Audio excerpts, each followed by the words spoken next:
it's Jaden, or I guess Slow E46, as all my handles say. And this is I guess it's the beginning of the E46 build and its progress to an eventual track car, and I guess time attack or circuit killer, I guess, whatever you want to call it. But I have a lot of plans for this build. I wanna do a lot of major things to it eventually. But for now, the goal is to get the car running. So this video is just me building and putting together an engine crane and engine stand so I can pull the 2.5 out of it right now. Whenever I do pull the 2.5 out of it, I'm either planning on rebuilding it, so I'm gonna do a teardown to see what all's wrong with it, because I think I bent a rod in cylinder 5 whenever I had originally got the car to start, because it was overfilled like with a whole lot of oil. It had around 11 quarts or something like that whenever I had dropped the car to check and do my oil change, which, to be fair, it's either my negligence or the old owners, I'm not too sure.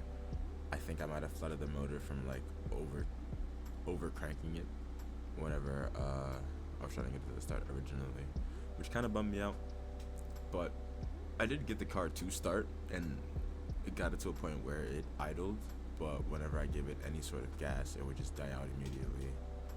And it was puffing out white smoke really fucking bad the entire time, knocking like crazy. So I'm assuming it's a bent rod. If it is, I'm more than likely just gonna do a tear down and replace the rod, replace the pistons, reinforce them a little bit, maybe get some bigger cams, something like that, to just, I guess, beef out the 2.5 to potentially supercharge it. But I don't know. I think I'm just gonna keep mine to just small bolt-on mods. Like, I have a cold air intake for it already.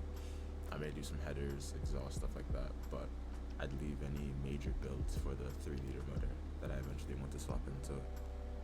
But this is hopefully gonna be a long-term build, I guess. Like, I don't really see myself finishing this project soon or quickly, just because like I have so much plans for what this car could be and what like I want to do with the future of the car and the future of this, I guess, my career, quote unquote.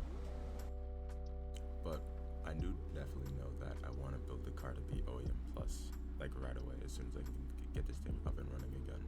Want to go for a bigger wheel and tire setup immediately. I think I'm going to be lowering it with some coilovers as well, probably BC coilovers, just because I'm a basic bitch. But I think after that, like I mentioned before, definitely gonna do some exhaust modifications to it. I really want to get some Valvetronics, just to like not be an asshole neighbor all the time, and to also just kind of have some sort of quietness when I'm riding.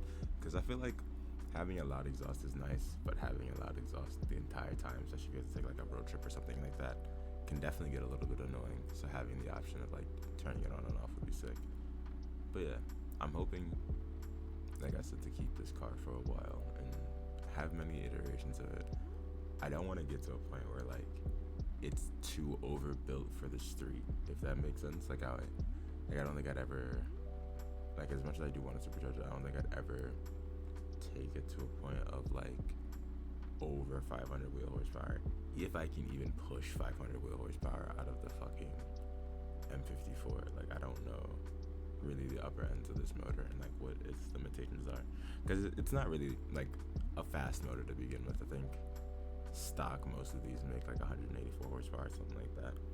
So I'm hoping I can get just a decent little speedy guy, have a nice little daily for a little bit, and just kind of chill and vibe out with that until, I don't know, either I give up on it or decide to move on and actually get a modern car and not be stuck on this fucking 20-year-old guy.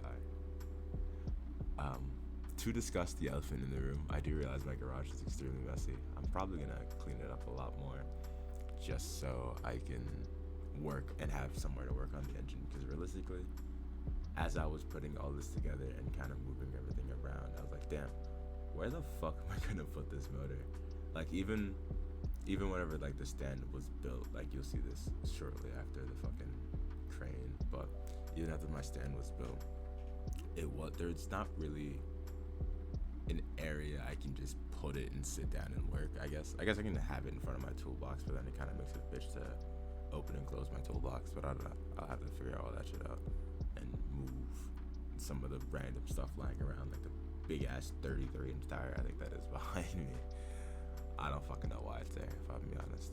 I barely ever go into this garage, but we're gonna make the most of it. We're gonna try our best to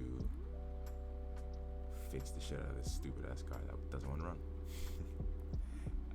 Honestly, it's definitely been a headache of a car so far, but I think the feeling of fixing a project car and at least having this under my belt the one time will be enough for me to never want to do it again, but not want to do it to this extent of like starting from fucking full scratch.